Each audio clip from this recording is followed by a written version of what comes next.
ఇలాంటి వీడియోస్ ఏమేమి కావాలో నాకు కామెంట్ సెక్షన్లో అయితే కామెంట్ చేసి చెప్పండి. నేను మీకోసం తప్పకుండా చేస్తాను. And next step was moisturiser. నేనైతే మాయిశ్చరైజర్ ఇది లాక్మీది వాడుతున్నాను. ఇది peach milk vitamin E instant అనమాట. నేను ఇదైతే యూజ్ చేస్తున్నా. మీషోలో ఆర్డర్ చేసుకున్నాను. ఇది మీరు ఎలాంటి స్కిన్ టైప్ వల్ల యూజ్ చేయొచ్చు. ఎందుకంటే ఇది ఈజీగా, ఇది చాలా లైట్ వెయిట్ ఉంటుంది అనమాట. నేను చాలా వీడియోస్లో అయితే చెప్పాను దీని గురించి. ఇది మీరు జస్ట్ అప్లై చేసుకున్న వెంటనే స్కిన్లోకి అలా అబ్జర్వ్ అయిపోతుంది అనమాట. ఇదేమి క్రీమ్ స్ట్రక్చర్లో అనమాట ఉండదు. సో దానికోసమే నేను దీన్ని యూజ్ చేస్తున్నాను. అండ్ ఇది నాకు కొంచెం అయితే సరిపోతుంది. ఎందుకంటే ఇది నాకు కొంచెం అమౌంటే నాకు చాలా మాయిశ్చరైజర్ అనేది ఇచ్చేస్తుంది. సో దానికోసమే.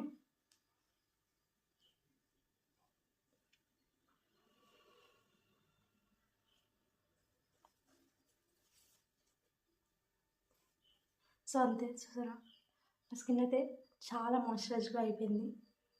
ఆ మాయిశ్చరైజర్ అయితే పీచ్ అండ్ మిల్క్ది నాకు చాలా బాగా నచ్చింది. నేను చాలా డేస్ నుంచి యూస్ చేస్తున్నా. మ్యాక్సిమం నా బీటెక్ నుంచి యూస్ చేస్తున్నా. సో అందుకోసమే నేనైతే మీకు బాగా ప్రిఫర్ చేస్తాను. సో అది యూస్ చేయండి. ఎలాంటి స్కిన్ టైప్ వాళ్ళకైనా చాలా బాగుంటుంది. Last step but not the least. So ఇది మీ అందరి స్కిన్ కేర్ రొటీన్లో